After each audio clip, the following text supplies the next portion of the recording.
तो आरबीआई के pension operation के बारे में सारी डिटेल देखेंगे और जो आरबीआई का पेंशन ऑपरेशन है सेम फॉर्मूला से आपका जो पब्लिक सेक्टर बैंक के रिटायर्स के लिए भी ऐसे ही पेंशन ऑपरेशन होता है। तो आपका कितना यहाँ पे पेंशन होगा, सारी कैलकुलेशन के साथ आपकी नई पेंशन कितनी बनेगी, सब कुछ वीडियो में डिटेल में देखेंगे। तो आप इस चैनल को सब्सक्राइब कर सकते हैं बाकी सारे ऐसे वीडियोस देखने के लिए।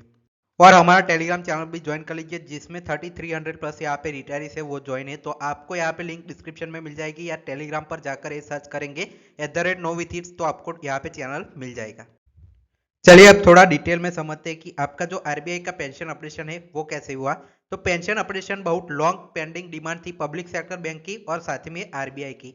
तो आरबीआई की जो फुलफिलमेंट है वो यहाँ पे देखिए ऑन 5 मार्च 2019 मतलब 5 मार्च 2019 को जो आपका गवर्नमेंट है, government of India has issue letter to governor of RBI, मतलब ये जो गवर्नमेंट है उन्होंने आरबीआई के गवर्नर को इशू किया लेटर जिसमें आपकी जो लॉन्ग पेंडिंग डिमांड थी आरबीआई की एम्प्लॉयज की रिटायरीज की वो फुलफिल कर दी गई और उनका जो पेंशन ऑपरेशन है वो पूरा कर दिया गया।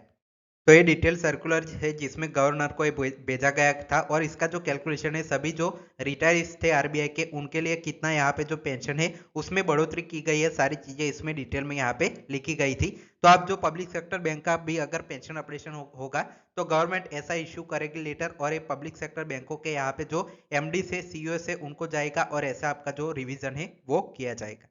अब जो पेंशन में कितना ऑपरेशन हुआ था वो देखिए कि आपका जो बेनिफिट है वो पेबल टू प्रोपेक्टिव इफेक्ट, मतलब क्या था कि एरियर्स जो पिछले थे वो नहीं दिए गए थे, जब से लागू हुआ था उसके बाद से इसका जो बेनिफिट है वो अप्लाई किया गया था। अब इसमें इंक्रीमेंट कितना हुआ था तो देखिए notional increase of 10% in pension, मतलब जो आपका बेसिक पेंशन था जो आपके आरबीआई के रिटायर्स उनका 10% डायरेक्टली बेसिक पेंशन में बढ़ाया गया। साथ ही में जो डीए जितना भी चल रहा था उसको मर्ज कर दिया गया और जो लेटेस्ट डीए था उसके हिसाब से नया डियरनेस अलाउंस यहाँ पे बनाया गया है। जैसे बैंकों में वेज रिवीजन होता है सेम तरह से यहाँ पे आरबीआई में भी सेम यहाँ पे चीजें चलती है, डियरनेस अलाउंस भी सेम ही चलता है। तो इनका जो 10% बेसिक पे में इंक्रीज किया गया है, साथ ही में जो डीए है वो मर्ज किया गया और नया डीए लेटेस्ट जो चल रहा था उस हिसाब से डिसबर्समेंट किया गया। ईच यहाँ पे जो 2007 2012 और 2002 तीनों ये वेज रिवीजन है, सभी के लिए अप्लाई किया गया। अब चलिए डिटेल में इसकी कैलकुलेशन देखते हैं। और साथ ही में ये जब लागू हुआ था आरबीआई के लिए तो सेम डिमांड आपकी जो पब्लिक सेक्टर बैंकों की भी थी। तो यूनियन ने यहाँ पे जो लेटर है वो गवर्नमेंट ऑफ इंडिया को लिखा था कि आरबीआई में आपने जो पेंशन ऑपरेशन किया वही डिमांड यहाँ पे बैंकिंग इंडस्ट्री की भी थी। तो आप यहाँ पे जो है वो हमें भी जो जितना भी फैक्टर से बढ़ाया गया है आरबीआई में वही जो आपका पेंशन ऑपरेशन है वो दीजिए।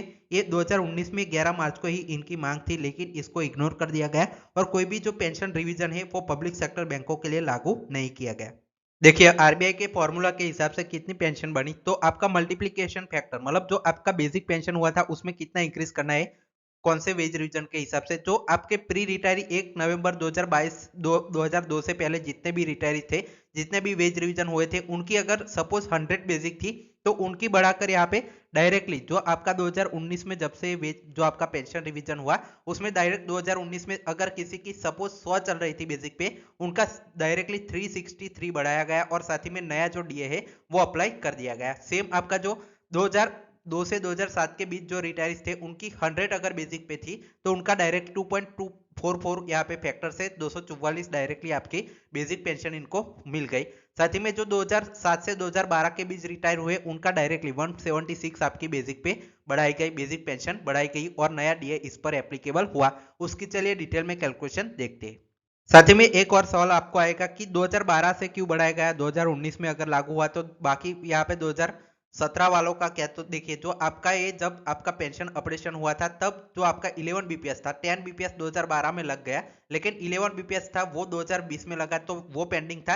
तो तब तक के जितने भी यहाँ पे डीए चल रहा था उस पर वेज रिविजन हुआ था। उसके बाद जो आपका अभी 11 बीपीएस 12 बीपीएस हुआ उनको जो पेंशन ऑपरेशन के साथ ही पेंशन अभी मिलता है। अब जो कैलकुलेशन है वो कैसे हुई तो 61.1% जब आपका ये पेंशन ऑपरेशन हुआ था मार्च 2019 में तब इनका जो रेगुलर एम्प्लॉयज का डीए है वो 61.1% चल रहा था।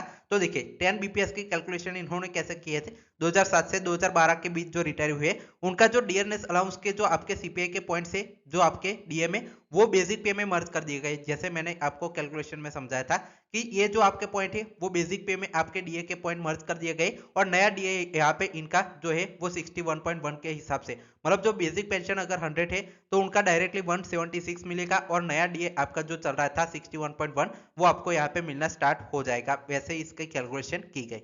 तो एग्जैक्टली इंक्रीज कितना हुआ वो देखते हैं। तो देखिए 100 अगर 10 बीपीएस में बेसिक पे थी तो उनकी डायरेक्टली 1.76 मतलब 176 इनका जो आफ्टर अपडेशन जो बेसिक पेंशन है वो हो गया।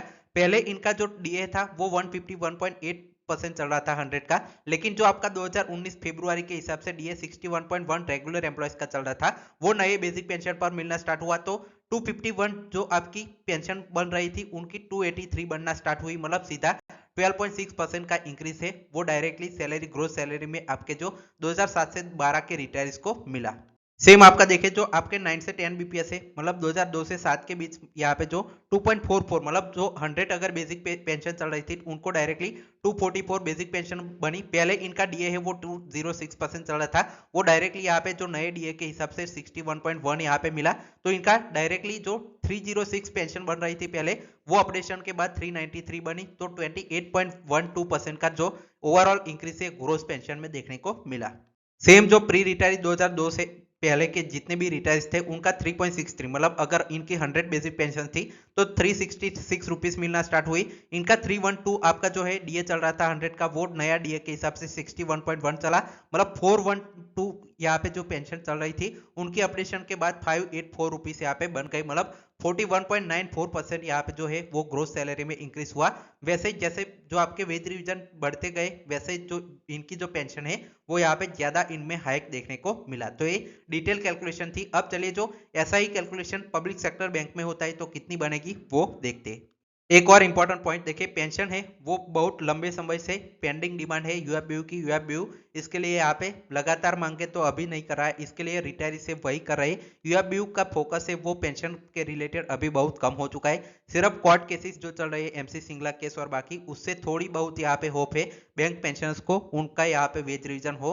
अगर 2027 में अब आपका जो नेक्स्ट जो 13 बीपीएस आएगा तब शायद जाकर आपको यहाँ पे पेंशन में रिवीजन देखने को मिल सकता है। 30 से 35 साल पुरानी आपकी डिमांड पूरी हो सकती है।